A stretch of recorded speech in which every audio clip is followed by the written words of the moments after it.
Tú y yo hemos sido creados para servir. Hemos sido salvados para servir. ¿Qué es servir a Dios? ¿Y cómo se le sirve al Señor? Bueno, la manera en que tú y yo le servimos a Dios es sirviéndole a su iglesia. De hecho, la Biblia tiene un nombre para eso, y es la palabra ministro. Todas las actividades competentes al reino de Cristo, todos tenemos que asegurarnos que sucedan. Por eso Dios nos instituye a nosotros como ministros. Cuando tú le sirves a Dios, quien crece en la fe eres tú. ¿Sabes tú que el servicio es un medio de gracia para ti y para mí? No de gracia salvadora, pero sí de gracia, es decir, de bendición. Así que yo te exhorto para que venzas los obstáculos del egoísmo, la pereza y la avaricia para no servirle, y tomes hoy la decisión de servirle a Dios a través de tu prójimo por amor, siendo agradecido con Cristo. Comienza a usar tus dones para que el nombre de Jesús se haga famoso en San Salvador. Amén. Usa tus dones para eso. Apúntate en un ministerio. Tú eres un ministro y eso no lo puedes evitar.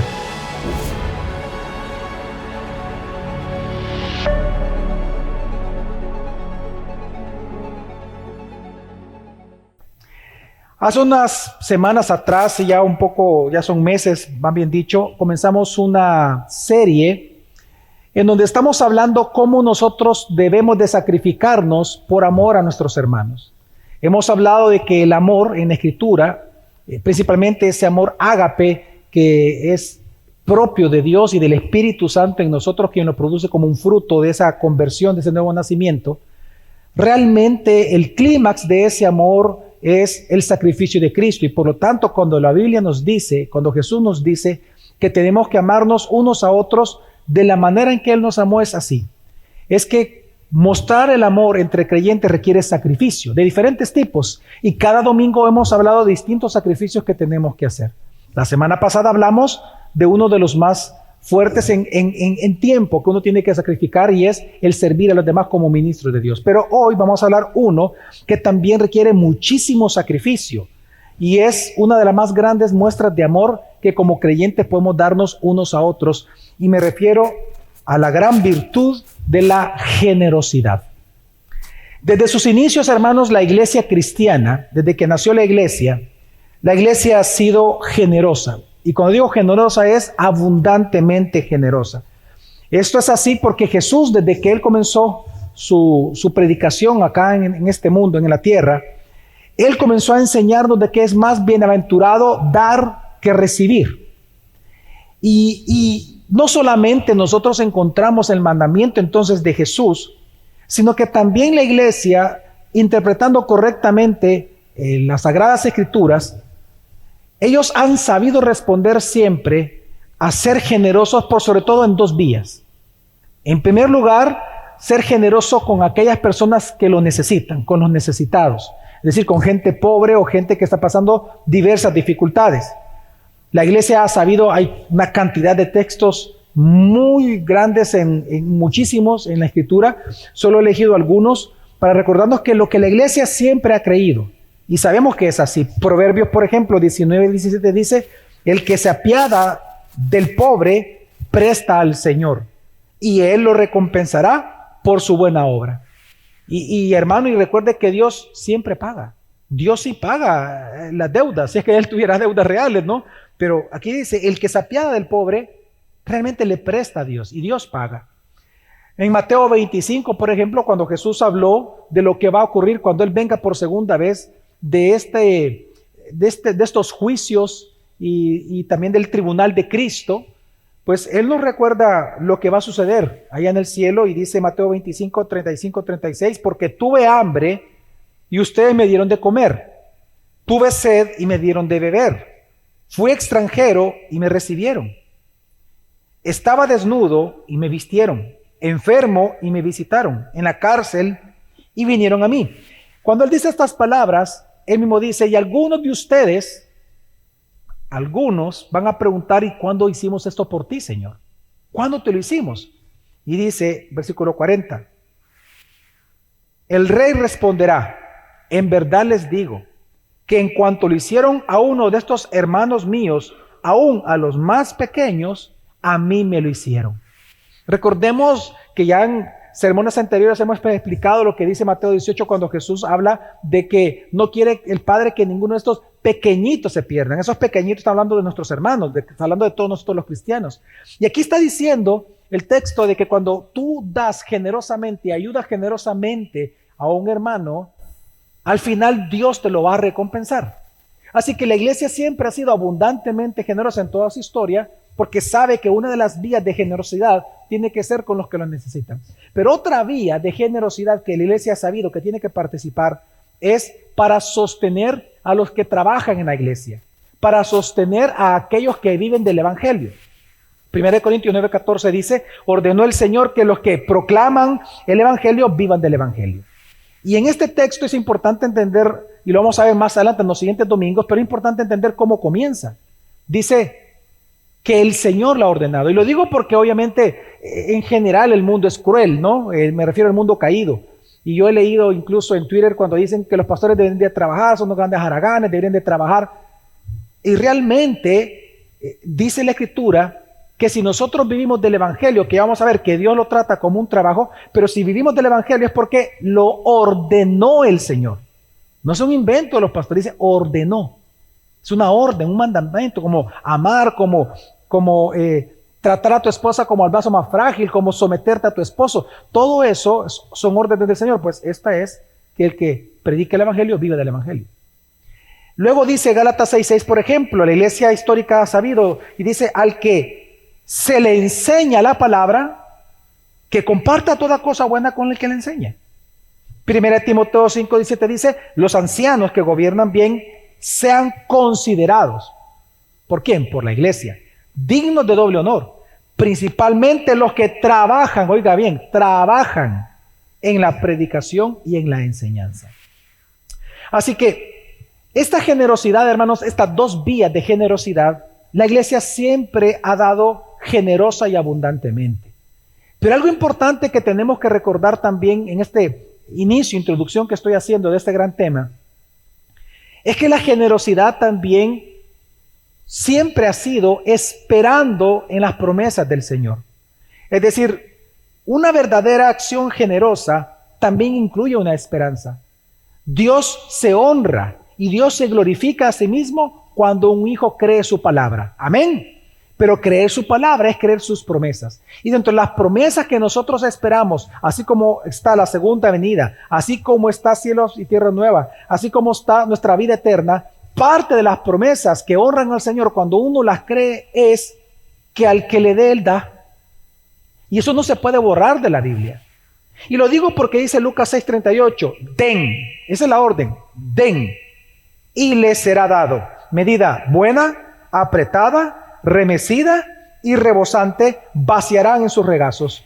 No lo voy a explicar ahora, pero este texto es bien claro porque recordemos que ellos ocupaban túnicas y la manera en que ellos recibían los granos cuando los compraban o se los regalaban era que ellos levantaban la parte delantera de la túnica, hacían como una especie de saco bolsa y ahí le echaban. Por eso él dice, se les dará. Cuando ustedes den, abran porque se les dará.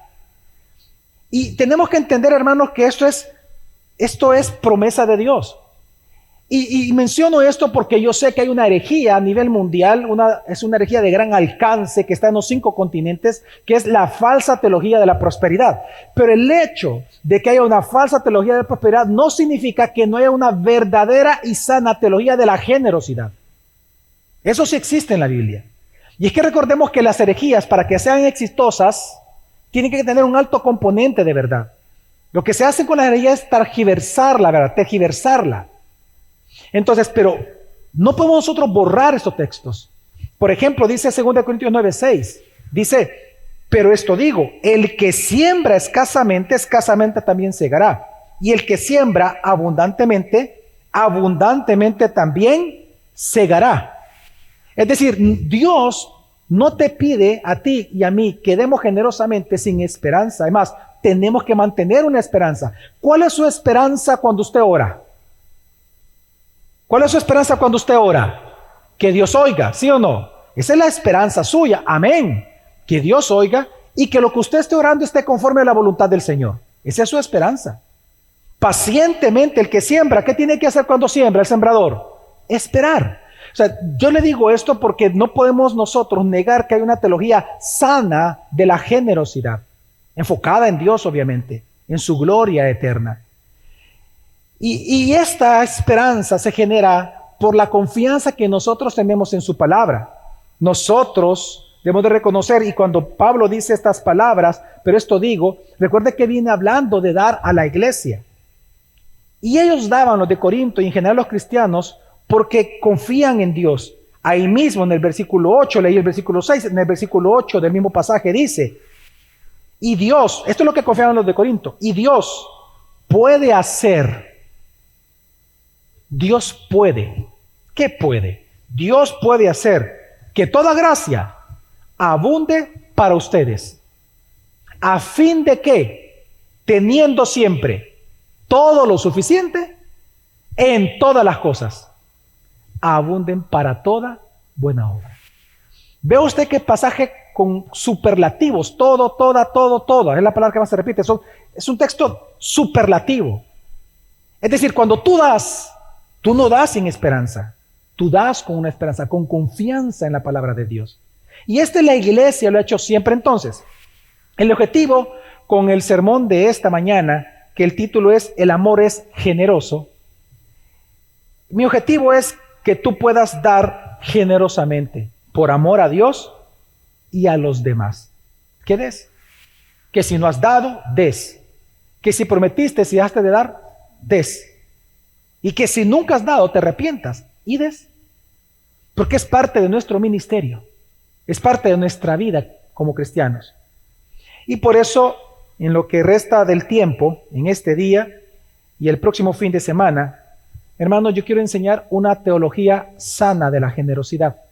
Que partiendo de la Escritura, podamos ver nosotros lo que Dios habla de este gran tema, virtud y a la vez don, porque también lo menciona la Escritura que es un don, la generosidad.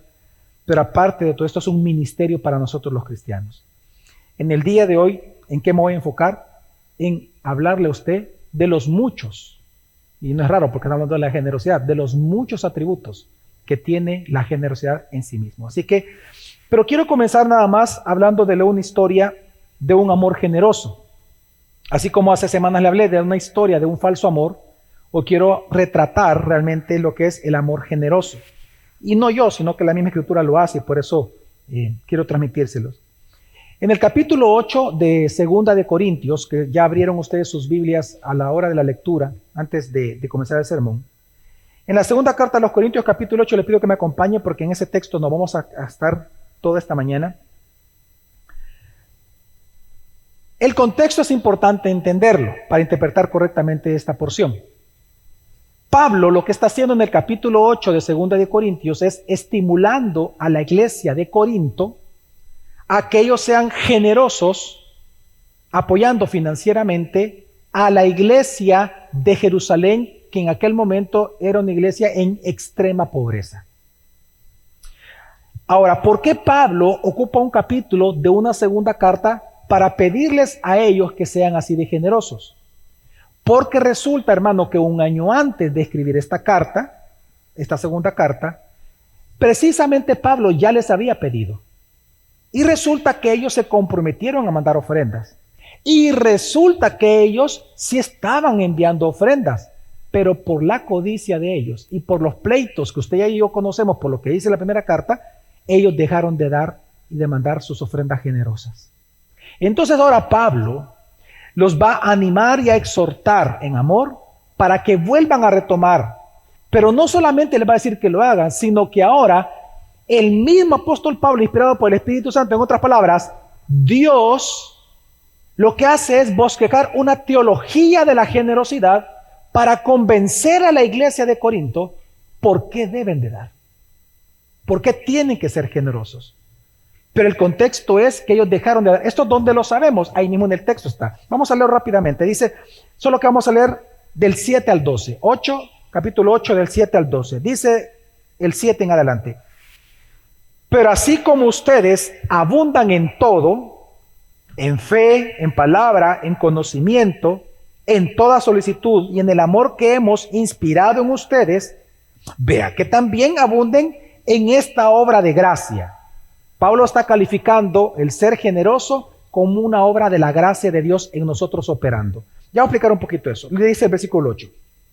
No digo esto como un mandamiento, sino para probar por la solicitud de otros, es decir, por lo que otros están haciendo, también la sinceridad del amor de ustedes. Porque conocen la gracia de nuestro Señor Jesucristo, que siendo rico, sin embargo, por amor a ustedes se hizo pobre, para que por medio de su pobreza ustedes llegaran a ser ricos.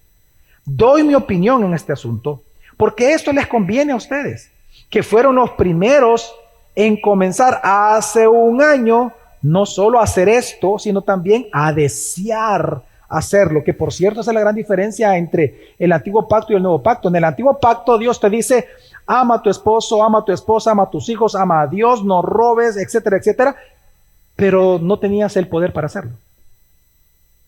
Nadie tenía ese poder porque nadie había sido, Dios daba el mandamiento, pero el pueblo no tenía el poder de llevarlo a cabo, de la obediencia, porque la ley no fue dada para eso. La ley no tiene ese poder. La ley lo que hace es hacerte ver lo que no puedes hacer y transgredes. Pero en Cristo, en el nuevo pacto, no solamente Dios produce en nosotros, nos da lo que tenemos que hacer, sino que produce en nosotros el querer y el hacer. Es la gran diferencia. Entonces aquí vemos que Él dice, ahora ustedes comenzaron, pero termínenlo. Versículo 10. Doy mi opinión en este asunto porque esto le conviene a ustedes, porque fueron los primeros en comenzar hace un año, no solo a hacer esto, sino también a desear hacerlo. Versículo 11. Ahora pues, acaben también de hacerlo, para que como cuando hubo la buena voluntad para desearlo, así también la haya para llevarlo a cabo según lo que tengan. Porque si hay buena voluntad, se acepta según lo que se tiene, no según lo que no se tiene. Perfecto. En esta parte, nosotros encontramos varias verdades respecto a la generosidad, que no es de lo que vamos a enfocarnos esta mañana, pero es importante porque es parte del contexto. Veamos rápidamente lo que la Biblia nos enseña en este pasaje respecto a la generosidad. Versículo 7, usted lo puede ver en este momento en su Biblia. El versículo 7 nos enseña, Dios nos enseña, hermanos, que la generosidad es una virtud. Es un fruto del Espíritu Santo en nosotros. La generosidad es un fruto de crecer en la fe, de crecer en el conocimiento de la palabra y de crecer en amor. El versículo 11 nos enseña, versículo 7, que la generosidad, hermano, es una evidencia de ser un verdadero cristiano. Tanto que por eso le llama obra de gracia. ¿Por qué se le llama obra de gracia? Porque el que es generoso, lo que le está enseñando a los que están a su alrededor es que Dios ha obrado la gracia salvadora en él. Pablo lo que está enseñando es que una de las grandes evidencias de que alguien es cristiano es que es generoso. La tacañería, por el contrario, el egoísmo, la mezquindad, la codicia no es producto de la obra de gracia de Dios en una persona, es producto de la obra de Satanás y producto del pecado. Entonces la evidencia, una de las grandes evidencias de cuando alguien es cristiano es que es generoso, no es mezquino, sino que es generoso. Y es lo que está enseñando el versículo 7 cuando le llama obra de gracia. Pero también versículo 8 nos enseña que toda ofrenda generosa debe darse de corazón. Es decir, no por obligación, sino que por amor y agradecimiento a Dios. El versículo 9 nos enseña que el modelo, por tanto, de generosidad para los cristianos siempre ha sido Jesucristo. Él es el gran modelo, porque resulta que Él se rebajó a sí mismo. Como dice Filipenses capítulo 2. Él se rebajó a sí mismo, tomando forma de hombre, y estando en la condición de hombre, se humilló a sí mismo, haciéndose obediente hasta la muerte y muerte de cruz. Él se dio a sí mismo. Él es nuestro modelo. Se hizo pobre para nosotros ser ricos ahora. Ricos en gracia, en perdón, en justificación, en expiación, en redención. Somos ricos en Cristo. Entonces el modelo para nosotros ser generosos es el mismo Cristo. El versículo 11. El versículo 11 nos enseña de que la generosidad es un deber cristiano y que hemos que cumplirlo. El cristiano cumple lo que promete, al igual que Dios, ¿verdad? El cristiano cumple con su palabra, es comprometido. Así que un cristiano tiene que ser generoso o cumplir sus votos a Dios. Pero también, por último, este texto nos enseña, hermano, el versículo 12 nos enseña que tenemos que dar de lo que Dios nos ha dado.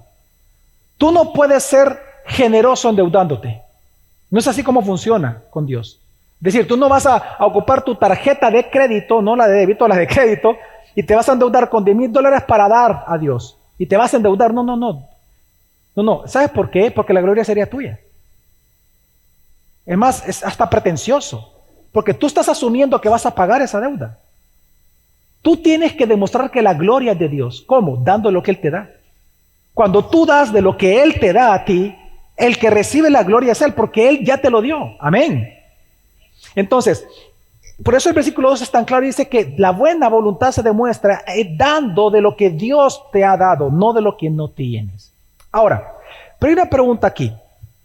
¿Por qué el apóstol Pablo dice todo esto respecto a la ofrenda que Corinto tenía que enviar a Jerusalén? Aquí tenemos que poner un poco en contexto y recordar algo de la iglesia de Jerusalén. Es que la iglesia de Jerusalén, hermanos, era muy, pero muy pobre. Y prácticamente era pobre por tres razones. La primera razón por la cual era pobre es porque recordemos de que era una ciudad muy comercial. Cuando la iglesia surgió en Pentecostés, cuando ya se vio visiblemente la iglesia en Pentecostés, ¿usted recuerda cuántas personas se convirtieron ese día? Dícele que fueron más de 3,000. Recuerde que el conteo solo es cabeza de hogar. 3,000 hombres, ya no sabemos cuántas mujeres y cuántos niños.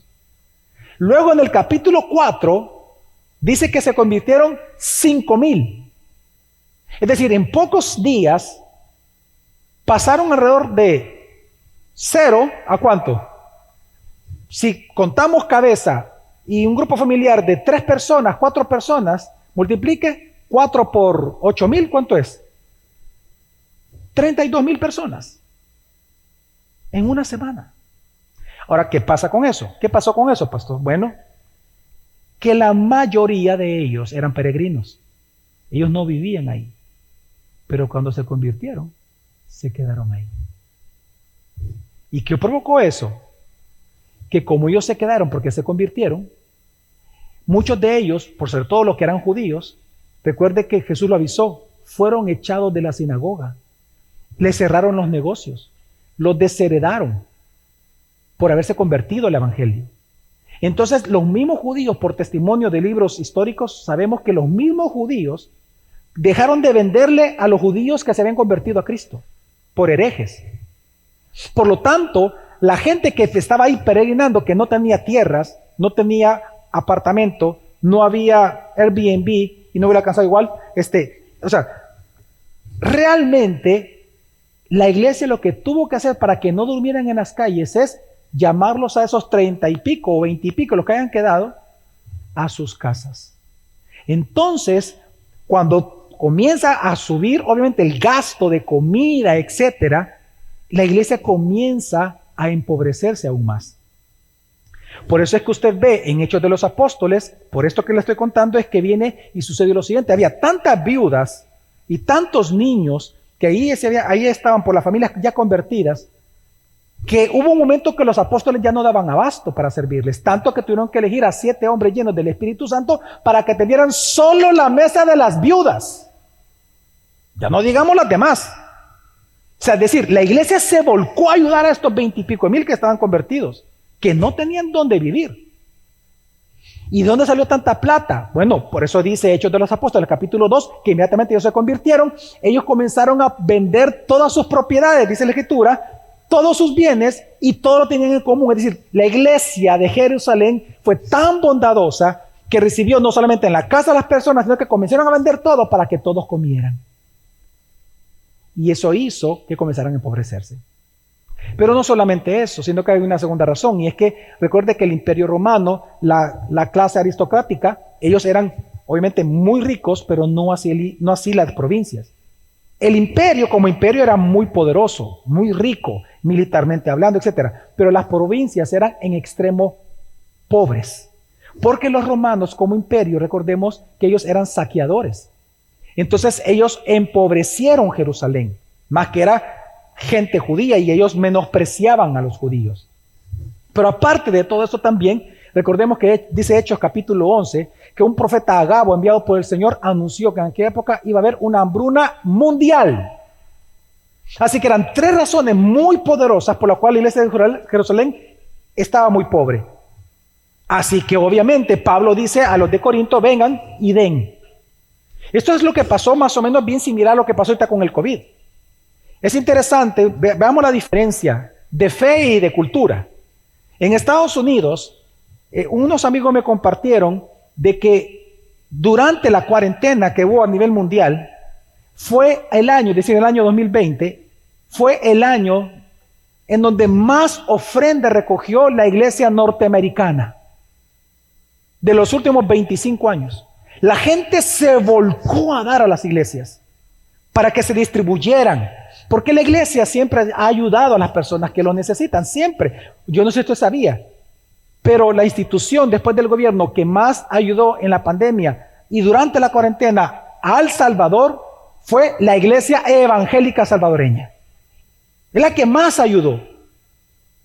Pero usted vea en Estados Unidos, los cristianos se volcaron sin que se les pidiera, se volcaron a dar. Tanto que yo conozco ministerios que recibieron tanto, dice ese año, que dijeron no es posible que nos quedemos con todo y comenzaron a mandar a los 5 continentes ayudas a ministerios específicos. Y uno de esos ministerios que le mandaron 2,000 pesitos fue a Academia Cristiana Internacional. En 23 años, hermanos, nunca hemos recibido una sola ofrenda de ningún ministerio internacional. Nunca, es primera vez. Pero ¿qué pasó en El Salvador? Las finanzas cayeron a un 30-20% de lo que se recogía antes del COVID. Iglesias quebraron, iglesias cerraron. De hecho, aquí se congregan con nosotros pastores que perdieron sus iglesias. Al día de hoy, nosotros somos una iglesia que en comparación con otras hermanos que yo les he preguntado, estamos pero bien. ¿En qué sentido? Tanto que solo se está recogiendo un 70%, 60% de antes del COVID. Todo lo que usted ve que su iglesia hace, todo, se sigue siendo exactamente igual que antes, pero con un 40% menos. A diferencia de Estados Unidos que dieron mucho más, aquí no, aquí es al revés. Pero digo esto porque lo que está haciendo Pablo les dice, miren, tienen que ser generosos, recuperar esa generosidad, porque ustedes lo necesitan. Entonces, ¿qué hace Pablo? ¿Cómo Pablo va a enseñarles esto a la iglesia de Corinto? Veamos ahorita los involucrados. La iglesia de Corinto, ¿a qué iglesia tenía que enviar? A la iglesia de Jerusalén. Ahora, ¿cómo Pablo va a convencerlos a ellos de que le den a Jerusalén? Les va a contar de una tercera iglesia, a la cual va a poner de ejemplo, de generosidad, para que ellos, los de Corinto, al verlos a ellos, se arrepientan y puedan entonces volver a enviar a Jerusalén. Porque es una iglesia en extremo pobre que está enviando generosamente a Jerusalén. Lo que va a hacer el apóstol Pablo en el capítulo 8 es que, inspirado por el Espíritu Santo, él va a compartir la experiencia como otras iglesias, estando en una condición económica mucho menor que los de Corinto, estaban dando todo lo que podían a la iglesia de Jerusalén. Y me refiero a la iglesia de Macedonia.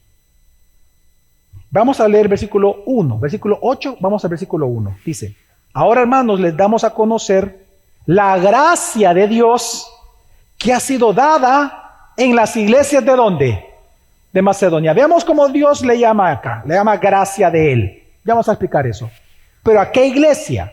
A la de Macedonia. Pastor, ¿dónde queda Macedonia? La Macedonia bíblica es lo que hoy en día es la parte norte de Grecia. Prácticamente eran las 3 iglesias que conocemos por la Escritura: Filipenses, Tesalonicenses y Berea, eran las iglesias de Macedonia. Entonces, lo que resulta, hermanos, es que esta iglesia de Macedonia era muy, pero muy pobre, tanto o más que Jerusalén. ¿Por qué? Porque Macedonia, antes de que los romanos la conquistaran, ellos gozaban de 3 grandes fuentes de ingreso. En primer lugar, ellos eran mineros. Había canteras de oro y de plata. Pero no solamente eso, sino que eran productores de sal. Recuerda usted que la sal en aquel momento valía más que la plata, porque la sal era un bien carísimo. De hecho, está comprobado que algunas veces a algunos soldados les pagaban con quintales de sal. Era extremadamente caro, era un bien muy valioso la sal para preservación de alimentos. Y no solamente ellos vendían sal, sacaban sal, sino que también ellos eran muy expertos en el trato de la madera, tanto que ellos construían naves, es decir, barcos. Pues cuando vino el Imperio Romano y los conquista, ¿qué cree que hicieron ellos? Ah, sí, te vamos a dejar a ti la plata, el oro. No, se apropiaron de todo. Ellos comenzaron a ocupar las naves para sus conquistas navales, y luego ellos comenzaron a ocupar el oro y la plata para ellos, se lo llevaron. Y cayó una extrema pobreza. Pero Pablo, resulta que inspirado por el Espíritu Santo, va a ponerlos a ellos como ejemplo de generosidad. Él va a ilustrar la gracia de dar a través de la generosidad de los de la iglesia de Macedonia. Por este motivo que le estoy contando es que este pasaje que vamos a leer es muy valioso. Porque es Dios mismo el que va a establecer y ya estableció la generosidad de Macedonia como un estándar de generosidad para todos nosotros los cristianos. Porque lo que va a hacer Pablo es hablar de los atributos de la generosidad de Macedonia para convencer a los de Corinto de cómo ellos tienen que ser generosos también. Pero también Dios te va a hablar a ti y a mí. Amén. Porque cielo o tierra pasará, mas su palabra no va a pasar. Entonces, ¿qué es lo que va a hacer Pablo? Hay más, pero yo lo he resumido en 10 atributos acerca de la generosidad que él nos va a mostrar. Él va a responder una pregunta importante con este texto, y es, ¿qué es dar generosamente? ¿Qué es ser generoso? ¿Qué es eso? ¿Qué es dar con generosidad? Bueno, en primer lugar, lo que leemos en el versículo 1, dar generosamente, hermanos, primer atributo es dar motivados por la gracia misma de nuestro Señor Jesucristo. En el versículo 1 dice que el motivo de dar de ellos, hermanos, no era la filantropía, no era la bondad humana, no era el motivo de los de Macedonia para dar, no era la satisfacción de la conciencia, ni siquiera estoy haciendo una buena obra. No, la motivación de ellos no era eso. ¿Sabe qué era? La gracia de Dios en ellos. La gracia de Dios. Lo que está diciendo Pablo es que ellos daban porque era un fruto y una manifestación del Espíritu Santo en ellos. Lo que le estoy diciendo en un inicio, es inconcebible un cristiano tacaño. Es como que usted diga, vamos a mezclar el agua y el aceite. Es como que usted diga que Satanás es amigo de Dios. Usted no puede concebir un cristiano tacaño. No existen. O no es cristiano, o no es cristiano. No hay otra. Entonces, lo que está resaltando Pablo, y me impresiona porque lo primero que él menciona es que es una obra de gracia. Es una evidencia de haber nacido de nuevo. Y es que esto lo vemos en la Biblia. Lo que le estoy diciendo no se va a enojar conmigo. Es que lo enseña el Escritor. ¿Se acuerdan ustedes de un pequeñín llamado Zaqueo? ¿Verdad? Un cobrador. Y que cuando vio que Jesús pasaba se sube, porque era chiquitito, se sube al palo para ver a Jesús, y Jesús le dice, Zaqueo, ve y prepara tu casa porque esta noche me quedo ahí. Y Zaqueo, me imagino que digo, wow, ¿verdad? Claro, es que yo soy aquí el mero de la ciudad, ¿verdad? Un hombre riquísimo. Y resulta que cuando Jesús habla con él se convierte. ¿Sabe qué fue la primera evidencia de su conversión? Voy a leerlo. Lucas 19:8 dice, Señor, la mitad de mis bienes daré a los pobres. Y si en algo he defraudado a alguien, se lo restituiré cuadruplicado. Ahora, quiero decirle algo. Sí, aleluya, igual digo yo. ¿Sabe algo, hermano, aquí? Si usted lo nota, Jesús nunca le pidió nada. Porque algo que vamos a ver más adelante que hacen los de Macedonia es que la ofrenda siempre es voluntaria, no por obligación ni por necesidad, porque Dios ama al dador alegre. Jesús no le pidió nada a él.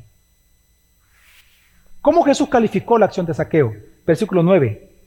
Hoy ha venido la salvación a esta casa, le dijo Jesús.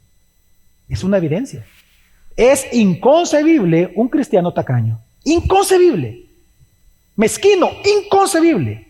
Codicioso, inconcebible. No es posible. Así que la primera atributo que vemos es que dar generosamente es dar motivado por la gracia de Dios. Segundo atributo es dar con gozo sin excusarse en la aflicción. Veamos lo que dice el versículo 2, sigamos la historia.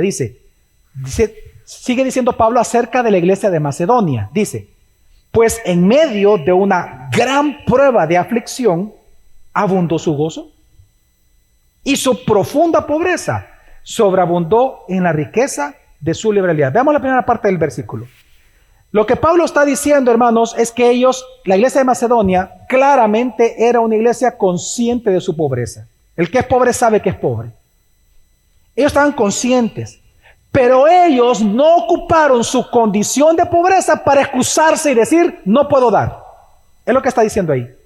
Pues en medio de una gran prueba de aflicción, abundó su gozo. Es decir, ellos no pusieron de excusa su pobreza para no dar, sino que todo lo contrario, sobreabundó el gozo en el corazón de ellos. ¿Qué significa eso? Ellos no dieron por miedo a Dios, no dieron, ay, que si no le doy al Señor me va a castigar, porque eso es una falsa teología de la retribución, que es el libro de Job, rechaza y confronta esa falsa teología en todo el libro. No, ellos no dieron porque estaban emocionados en el sentido de que Pablo me lo está pidiendo, y vamos a ver que Pablo ni siquiera les pidió a ellos, nunca les pidió, sino que ellos estaban emocionados y alegres de servir al Señor. Claro, por eso es que no es de extrañar que en el siguiente capítulo es cuando Pablo, ocupándolos de ejemplo, es que dice de que no hay que dar ni con tristeza ni por necesidad, porque Dios ama al dador alegre. El ejemplo, Macedonia. Dar con gozo sin excusarse en la aflicción. Tercer atributo, dar generosamente es dar libremente sin excusarse en la escasez. Fíjense lo que dice el versículo, la segunda parte del versículo 2 dice, y su profunda pobreza. Aquí la palabra profundo es por debajo del mundo. Es decir, ellos estaban por debajo de la pobreza. Ubique la pobreza en un estrato. Ellos estaban por debajo. ¿Cómo se les llama a los que son extremadamente pobres? Miserables, mendigos. Pues esa era la iglesia de Macedonia. Era una iglesia de miserables. Era una iglesia de mendigos. Pero aún en esa condición no se excusaron como hoy en día se excusan. Es que no tengo. Es que todo está caro. Ya no puedo dar lo que antes daba. Es que hoy está caro todo. No puedo dar, no recibo lo mismo. Ellos no se excusaron en eso. Es lo que está enseñando Pablo. Sino que, vea lo que dice Pablo, sino que su miseria fue la catapulta, el trampolín, porque dice sobreabundó, fue la catapulta o el trampolín para que ellos fueran ricos. Ricos no en dinero. ¿Ricos en qué, pastor? En dar, en ser libres para dar. Ellos fueron ricos en libertad.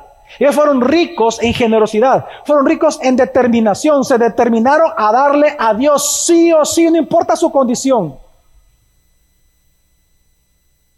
Porque así es la ofrenda generosa. La palabra liberalidad tiene el sentido de inocentemente o sin pretensiones ocultas. Es todo lo contrario a la falsa teología de la prosperidad, en donde si tú quieres una casa de 100,000, aquí una iglesia aquí cerquita, por aquí cerquita, hace como un mes y medio, ¿quiere casa de 100,000? Aquí la ofrenda. ¿Quiere una casa de 300,000? $500 de ofrenda. Venga para acá, venga, a ver, de. Entonces tu motivación no es darle la gloria al Señor, no es adorarlo. Tú tienes una motivación oculta, tú quieres tener más. Mientras que dice aquí la Escritura que en el caso de ellos, dieron libremente, inocentemente, sin pretensiones ocultas. Entonces, ¿para qué dieron? Porque querían darle a Dios. Solo para aclarar, el ejemplo que le acabo de dar, ya me acordé, no es de este lado, es de este lado. No, es más allá, es en otras ciudades, es fuera de San Salvador. Estaba pensando a dónde era, mire, he escuchado tanto, hermano, que... Así que, hermanos, dar generosamente no es un asunto de cuánto tienes, que ese es el punto. Es un asunto de corazón, de tu corazón. Es un asunto de la evidencia de gracia de Dios en ti. Ahora, número 4, Cuarto atributo. ¿Qué es dar generosamente? Es dar proporcionalmente a lo que se tiene. Dice versículo 3.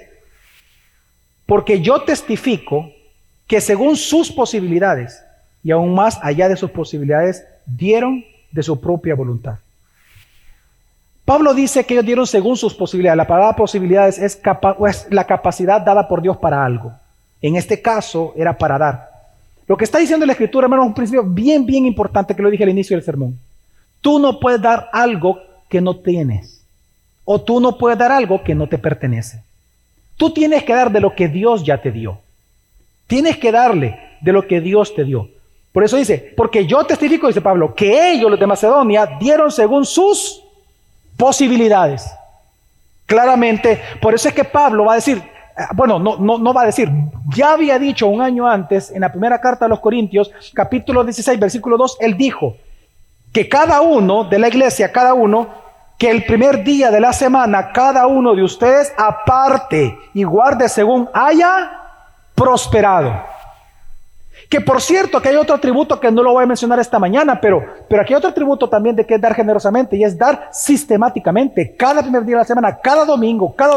Obviamente, según usted prospera. Si usted prospera como un asalariado cada 15 días, pues cada 15 días. Si usted como asalariado prospera cada mes, pues cada mes. Pero si usted es comerciante y prospera, un médico, abogado, y es cada semana, pues cada semana. Es sistemático también. Pero lo que está enseñando la Biblia es que hay que dar proporcionalmente a lo que tú tengas. Y proporcionalmente es importante entender esa frase. No es lo mismo la ofrenda de alguien que gana $4,000 al mes que la ofrenda de alguien que gana $600 al mes. No es lo mismo. Ante los ojos de Dios, no es lo mismo. Si el de 600 da una ofrenda de 200, saca usted el porcentaje. Y si el de 4,000 da una ofrenda de 200, ¿quién está dando más? Ya me volví matemático, ¿verdad? Si el de 600 da 200 y el de 4,000 da 200, ¿quién da más? Ante los ojos de Dios. No estoy hablando de cantidad, estoy hablando de corazón. Hay que ser proporcional a lo que a uno le ingresa. Cada uno es mayordomo. A uno se le dio 5, a otro se le dio 10, a otro se le dio 1, talentos, habilidades, etc. Usted tiene que ponerlo al servicio del Señor. De manera proporcional a lo que se le dio. Amén, hermanos. Ahora, pero también, número 5, dar a Dios es dar sacrificialmente, porque también dice el texto, que no solamente dieron según sus posibilidades, sino que dice, y aún más allá de sus posibilidades. ¿Qué es eso de más allá de su capacidad? Bueno, más allá de lo que se requiere de un pobre, más allá de sus posibilidades. Y tenemos ejemplos en la Biblia de esto, varios, solo citar, digamos, uno de los más emblemáticos. Mateo capítulo 12, Jesús estaba con sus discípulos en el patio de las mujeres dentro del templo donde estaban los cofres del tesoro. Recuerde que también los templos funcionaban como bancos. En aquel momento pues Dios había mandado que fuera ahí. El famoso alfolí estaba dentro del patio de las mujeres. Pues ahí solo entraron los judíos. Jesús estaba sentado con sus discípulos y resulta que estaba viendo lo que cada uno daba. Pasaban los ricos y daban, y de repente pasó una viuda y dice la Biblia que la viuda dio 2 monedas de cobre. En ese momento Jesús le dice a los discípulos, ella dio más que todos los demás. Y sale a la mente matemática, pero 2 moneditas, el otro dio 1,000, otro, ¿cómo es que dio más? Sí, dice Jesús. Y dice 2 cosas impresionantes Jesús. Dice, porque ella dio de su pobreza. Y 2, porque ella dio todo lo que tenía para vivir. Esa es la ofrenda generosa. Ser generoso es dar sacrificialmente a Dios. Es dar una vez más. Miren, no se pierda en esto. Es Dios quien está poniendo a los macedonios como ejemplo de generosidad para todos nosotros. Entonces, claro, para dar sacrificialmente se requiere que usted crea en Dios. Creer que, dice la Escritura, que si usted da, también se le va a ser dado. ¿Cómo se le va a dar dado? ¿Medida qué? Buena, apretada, remecida y rebosante. También hay que creer lo que dice Filipenses 4. Cada vez que usted ofrende, tiene que recordar siempre Filipenses 4:19. Mi Dios pues suplirá todas las cosas que os falten según sea la riqueza de la gloria o en gloria que hay en Cristo Jesús. Según sus riquezas en gloria que hay en Cristo Jesús. Así que cada vez que usted dé, mi Dios pues suplirá. No piense, es que me voy a quedar comiendo. No. Mi Dios pues suplirá. Tome, aquí hay. Mi Dios pues suplirá. Amén. Número 6. Dar generosamente es dar también voluntariamente. Por eso dice el texto que ellos daban de su propia voluntad. ¿Qué significa eso? Que ellos dieron libremente. Que hay que dar espontáneamente. No hay que dar ni por tristeza ni por necesidad, porque Dios ama, hermanos, al dador alegre. Significa que tú no puedes dar coaccionado ni manipulado, como sí sucede en la teología de la prosperidad. Me estaba contando una persona que esto lo vio por televisión. Hoy sí, de este lado, ya no de este, no que de este lado, que hace exactamente un mes atrás, la persona que ahí predica, que no lo puedo llamar pastor, bíblicamente no es pastor, esa persona, por ejemplo, comenzó a decir de que solo había, que usted era una de dos animales, o gallina o águila. Y comenzó a cacarear, decir que las gallinas, cuando ve el problema, cacarea y comenzó a recorrer, se salió así, comenzó a correr. Y después de 5 minutos de estar cacareando, les dice, ustedes son unos cobardes, a menos que usted quiera ser un águila. Y habló unas cosas que no son verdaderas del águila, pero él piensa que sí, pero bueno. Y que se subió encima de la tormenta y que va con otras águilas. Así que si usted es un águila, hoy tiene que darle al Señor. Y le sacó plata a todos. Dice la Biblia que tú tienes que dar voluntariamente. Voluntariamente, sin ser coaccionado. Porque Dios lo que mira es tu corazón. Amén. Es nuestro corazón. ¿Y sabe por qué este punto es importante? Cuando dice que ellos dieron voluntariamente. Porque no hay evidencia bíblica de que Pablo les haya pedido a los de Macedonia que dieran. De hecho, ¿sabe cuál es la evidencia bíblica que existe? Que fueron ellos los que le pidieron a Pablo dar. Veámoslo, dice el versículo 8:4. Suplicándonos con muchos ruegos el privilegio de participar en el sostenimiento de los santos. Es decir, Pablo no les pidió. Ellos le rogaron a Pablo. Ahora, ¿por qué le pidieron a Pablo esto? Eso nos habla de la siguiente característica de lo que es la ofrenda generosa, que es dar generosamente, y es dar sabiendo que es un privilegio hacerlo, hermano. Para mí, para usted es un privilegio darle al Señor. Amén, hermanos. Dice que ellos suplicaron con muchos ruegos. ¿Sabe qué significa esa frase en griego? Que ellos rogaron como un mendigo. Cuando un mendigo grita, cuando de verdad está sufriendo, exactamente ellos comenzaron a rogar como algo que fuera de vida o muerte. ¿Y qué fue lo que suplicaron?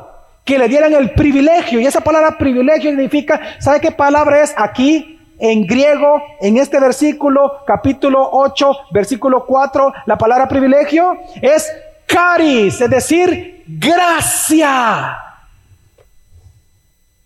Ellos le rogaron a Pablo, déjanos, Pablo, por favor, participar de esta gracia de Dios. No nos impidas, Pablo. Y es que lo más seguro es que él lo impedía. Es que, mire, hermano, ¿cuántos de ustedes les da pena? Esa es la palabra que quizás más corresponde al sentimiento salvadoreño.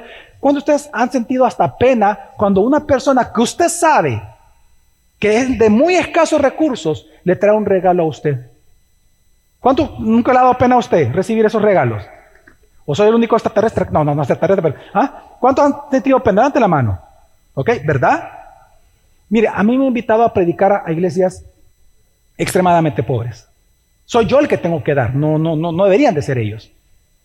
Y mire, y ellos son tan amables que ellos me dicen, pastor, aquí está su ofrenda. Yo les digo, no, y me insisten. No les digo yo, porque no. Pero pastor, ya cuando de verdad insisten, y que, ¿sabe lo que hago?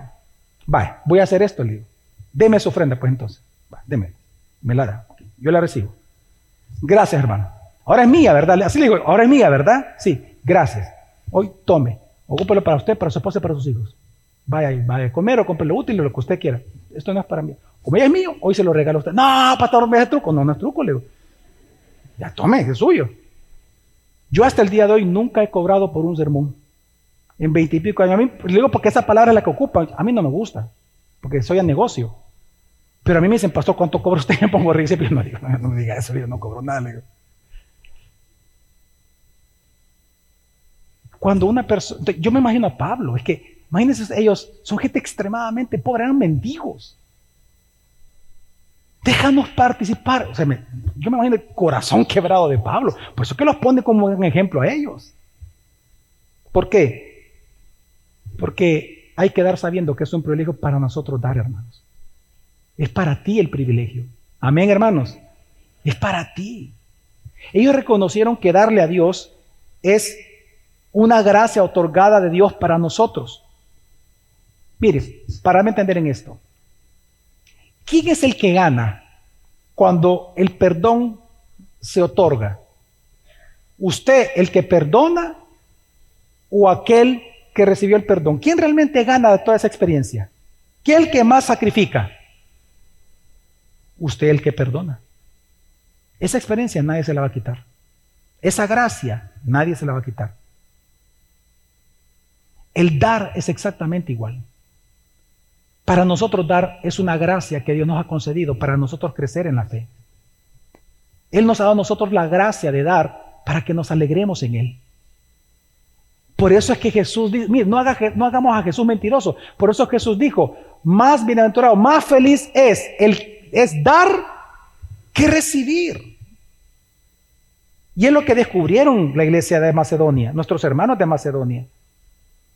Y ellos reconocieron, fíjense la palabra que ocupa, suplicándonos con muchos ruegos el privilegio la gracia de participar en el sostenimiento de los santos. Y la palabra sostenimiento, ¿sabe qué palabra es aquí? Impresionante, es la palabra diáconos. De unir la palabra diácono, diaconía. Y esa palabra a su vez es servicio. Ellos entendieron que un servicio también a Dios es dar generosamente a nuestros hermanos en necesidad. Y en general a la iglesia, porque eran santos, dice santos, a la iglesia. Así que la semana pasada te dijimos que servir a Dios es un ministerio. Tú eres un ministro de Dios. Amén.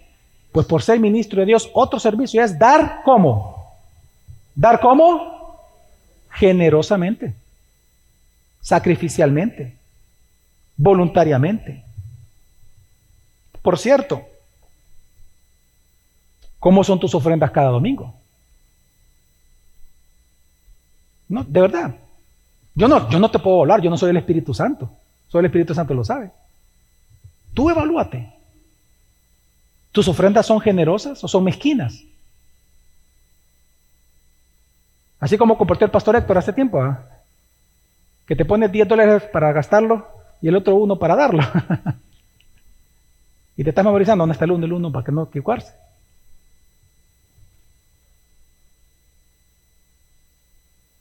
¿Acaso tú ves, cómo tú ves, es más hermano, mire, cómo usted ve la ofrenda?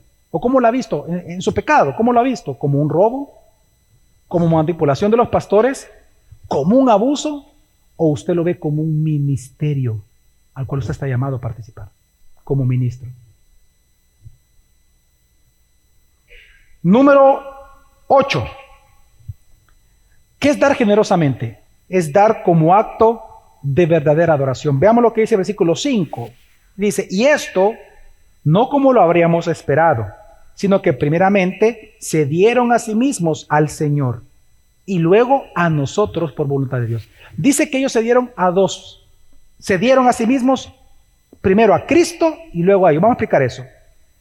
Dice Pablo que ellos primero se dieron a sí mismos al Señor. Es decir, que ellos antes de entregar su dinero, ellos mismos se entregaron a Cristo. En otras palabras, su prioridad antes de darle el dinero fue primero darle el corazón a Dios. Cuando tú le das tu corazón a Dios, cuando tú le das toda tu vida a Dios, pues obvio, hermano, todo lo que tú tienes es de Dios. Amén. Pero eso es que Romanos 12:2 es el clímax de la adoración cristiana para uno como creyente. Presentarnos como sacrificio vivo, agradable, santo al Señor. No hay mayor acto de adoración el día que tú te consagraste a Dios. Cuando tú le dijiste, Señor, toma mis manos, toma mi voz, toma mi canto, mis habilidades, toma mi cuerpo, toma todo lo que yo tengo, porque todo lo que yo soy y tengo es tuyo, porque tú me has salvado. Tú eres mi dueño, Señor. Esa es la más grande adoración que usted le puede dar a Él. Pues es lo que hicieron los de Macedonia. Antes de darla a Dios, es que para ellos no les dolió dar. ¿Por qué? Porque ya se habían dado por completo primeramente al Señor. Ellos sabían lo que dice Romanos 11, ¿no? Que por Él, de Él y para Él son todas las cosas. A Él sea la gloria por siempre, amén. Todo es de Él. Y ese todo que incluye tus habilidades, tu tiempo, tu mente, tu corazón, tu dinero, tus posesiones, todo. Así que, hermanos, ellos dieron por eso. Número 9, ¿qué es dar generosamente? Es dar en obediencia a tus pastores. Ellos dicen que primero fue al Señor y segundo se dieron a un grupo especial de personas. A Pablo, a sus autoridades. Y voy a explicar a qué se refieren ellos. Ellos no solamente se comprometieron en ser generosos, en darle a Cristo, sino que se comprometieron en dar según las indicaciones de las autoridades de la iglesia. Eso significa en sumisión a la autoridad de la iglesia. Eso es exactamente igual cuando viene alguien y dice, pastor, mire, Dios me ha prosperado esta semana, traigo una ofrenda aquí a la iglesia, ocúpenla como para lo que ustedes consideren que sea necesario. Ya, dieron simplemente con liberalidad, con amor, voluntariamente, como adoración, pero lo dan en sujeción en que las autoridades lo van a saber usar. Darlo con liberalidad. Por eso la pregunta que yo te hago a ti es, ¿confías en Dios, en su voluntad soberana y santa de asignar a pastores para que administren sus bienes? ¿Tú confías en Dios en eso? Así que, hermano, yo te invito a que cuando venga un pastor, por ejemplo, autorizado por la iglesia, es decir, autorizado, que haya testigo, autorizado por la iglesia, a pedirte algo para la iglesia, hermano, no te niegues. ¿Sabes cómo que tienes que decir? Sí, pastor, está bien. ¿Sabe por qué digo esto? Voy a contar una experiencia. Esto es real, no es inventado. Hace un par de años atrás recuerdo que el Ministerio de Jóvenes hizo una rifa para pagar el retiro de los jóvenes que no podían pagar su retiro, que era de 3 días en X lugar. Entonces hicieron rifas. Para que la rifa le quedara todo eso al ministerio, lo que hicieron fue pedirle a diferentes miembros de la iglesia, personas adultas, que pudieran donar algunas de las cosas que querían rifar. Entonces hicieron una lista, un televisor, una licuadora, una plancha, es decir, una lista de cosas. Y en una hoja lo que hicieron fue ellos poner del valor mayor del producto hasta el menor. En ese entonces, mientras se estaba preparando esa rifa, un hermano de la iglesia ya no se congregaba con nosotros. De hecho, creo que no se está congregando en ningún lugar. Él me dijo, pastor, quiero inaugurar mi casa y quiero invitar a todos los pastores. Su casa en ese momento, cuando llegamos nos contó, mire, esta casa me costó 2,5 millones en construirla, mire, pastor, mire, aquí está, qué bonita, que no sé qué, Pastor, por favor, conságrale. Y le dije, yo no puedo hacer eso. Es Dios el que consagra no cosas, sino personas, le dije.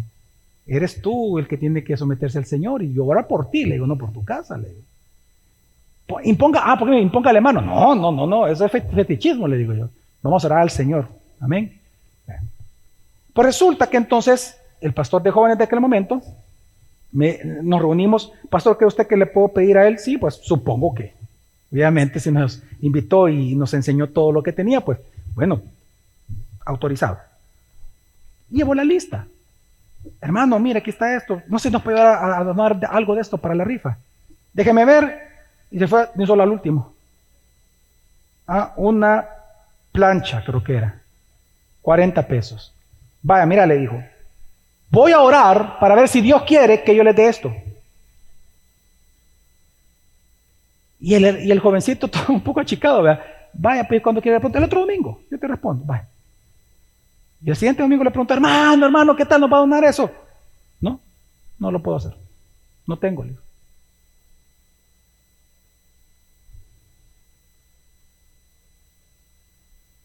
Por eso hoy entiendes por qué Pablo tiene estas cosas.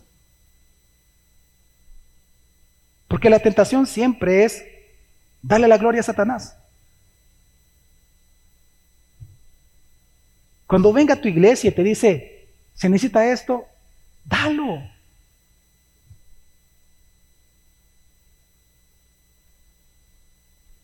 Mire, cuando aquí es donde están unos hermanos con capacidades especiales que en este momento le están interpretando el sermón.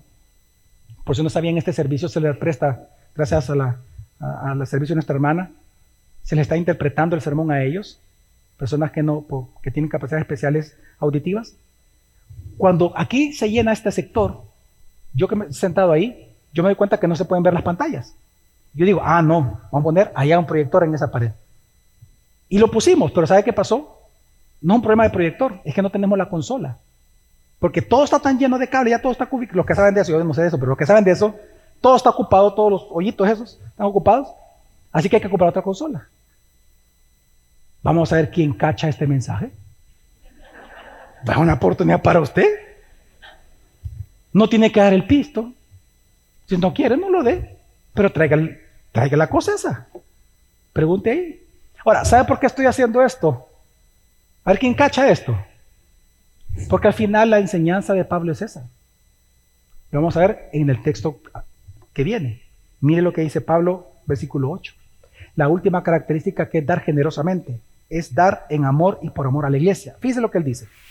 No digo esto como un mandamiento, sino para probar por la solicitud de otros, es decir, por lo que hacen los macedonios, también la sinceridad del amor de ustedes. Hermano, esta frase, este versículo, vea usted por favor lo potente que es el mensaje en este texto.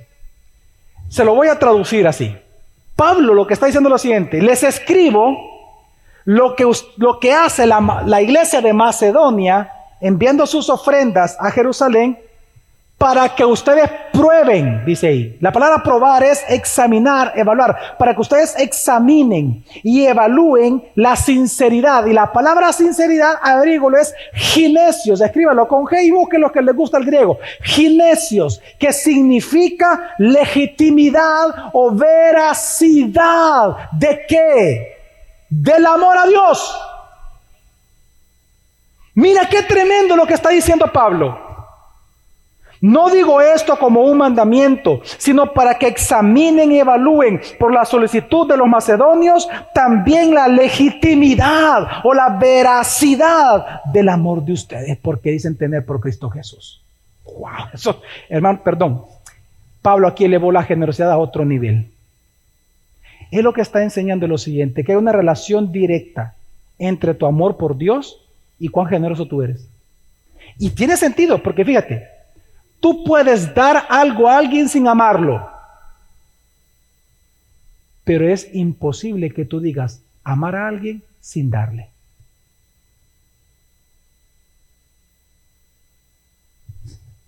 Es imposible. Tú al que amas te entregas. Tú al que amas le das. Así que es imposible que alguien diga, yo amo a Dios, pero es tacaño. Eso no existe en el reino de Dios. O Dios se equivocó o no es cristiano.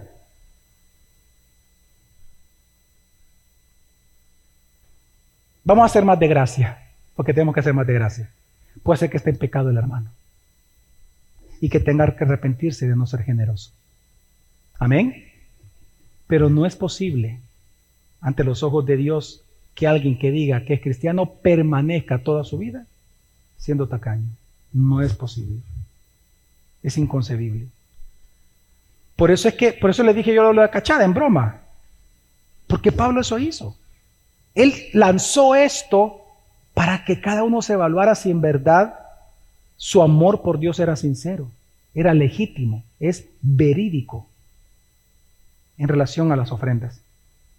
Así que, hermanos, tu amor por Dios, por la iglesia, por tus hermanos, tiene que ser evidente por la generosidad de tu ofrenda. Ahora, quiero terminar entonces solo respondiendo esto. ¿Por qué tenemos que entonces dar, pastor, generosamente? ¿Por qué tenemos que dar generosamente? ¿Por qué Dios inventó la generosidad? Bueno, versículo 9 nos responde. porque conocen la gracia de nuestro Señor Jesucristo, que siendo rico, sin embargo, por amor a ustedes, se hizo pobre, para que por medio de su pobreza ustedes llegaran a ser ricos. Hermanos, ¿por qué tenemos que ser generosos? Porque Dios ha sido generoso con nosotros en Cristo Jesús. Amén. Mira cuán grande es el amor de Dios. No hay mayor necesidad de un ser humano que de su salvación. Y de tal manera te amó Dios, que ¿cómo te demostró su amor? ¿Qué hizo? Dio. ¿Qué hizo? Dio. ¿Qué hizo? Dio a su Hijo Jesucristo por ti. Así Dios mostró su amor. Mira cuán grande es el amor de Dios por ti, que aun siendo pecadores, Cristo murió por nosotros. Y quiero que recuerdes que el Hijo es tan rico como el Padre. De hecho, el Hijo es el dueño de todas las cosas creadas. Es el Señor de todo, el Señor de la salvación. Significa que Él es rico en gloria. Él es rico en honor, en majestad, sabiduría, en gobierno, en autoridad.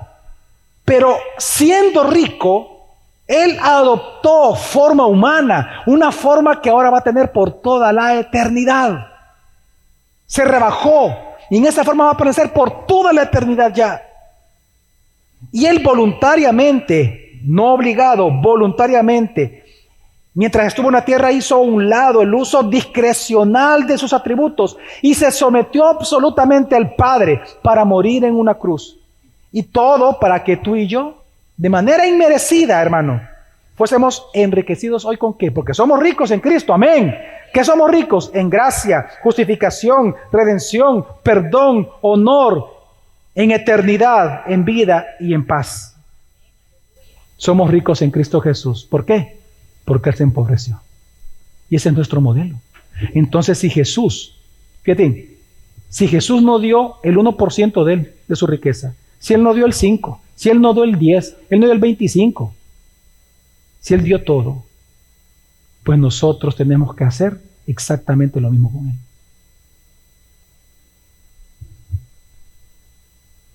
No damos para sobornar a Dios, no damos para doblar su brazo, no damos para convencerlo de algo, no damos para evitar un castigo, no damos como filantropía, no damos para hacer una buena obra, no damos ni con tristeza, ni damos por necesidad, damos alegremente porque le adoramos, porque lo amamos, como Él nos amó primero a nosotros. Por eso damos. ¿Cómo hay que dar? En resumen, ¿cómo hay que dar? Digan conmigo, generosamente. ¿Esto es qué significa? Estar motivados por la gracia inmerecida de la vida eterna, sin poner excusa de escasez o aflicción, con gozo, con libertad, proporcionalmente al ingreso, sacrificialmente, voluntariamente, en sujeción a los pastores, como acto de adoración, como parte del privilegio de nosotros delante del Señor y como un acto de amor por Dios y por la iglesia. Si tú, hermano cristiano, tú has estado más del lado de la codicia y has pecado en no darle a Dios, arrepiéntete esta mañana. Arrepiéntete. Te invito al arrepentimiento. Te invito a que consagres tu vida a Dios si nunca lo has hecho. Y si lo has hecho y no has cumplido, pues hoy es un buen día para que tú renueves esa consagración delante del Señor, en oración. Hoy ya se te olvidó el día que tú te consagraste a Dios. Uno no olvida eso. El día que tú le dijiste, Señor, todo lo que soy, todo lo que tengo es tuyo, úsame. ¿Usted nunca le ha dicho eso al Señor? Bueno, y si no lo ha hecho, hágalo. Recuerde de Romanos 12:2. Preséntate como un sacrificio vivo. Hoy, esta mañana. Y mira, hermano, ya no pongas excusas. Que no tienes, mira, hermano, no ponga excusas. Ese es el corazón de Satanás. No ponga excusa. ¿Sabe lo que tiene que hacer usted? Póngalo dentro del presupuesto, lo que usted quiera dar al Señor voluntariamente. Déselo a Dios. Ya no cuente con ello para sus cosas. La otra semana voy a hablar de eso. La otra semana voy a responder cuánto hay que dar. Y para aquellos que piensan, el pastor va a hablar del diezmo, pues no, bueno, sí voy a hablar del diezmo, pero no de la manera que usted lo piensa. Es más, lo voy a convencer a usted que no hay que diezmar. Lo voy a convencer a usted que no hay que diezmar. Entonces no hay que dar para todo momento. No, es todo lo contrario. Pero lo importante es que usted esta mañana, usted se comprometa al Señor. si nunca lo ha hecho, y le pida perdón. Es más, el diezmo se va a convertir en un pequeño ejemplo nada más de todo cuanto podemos dar al Señor. Amén, hermanos.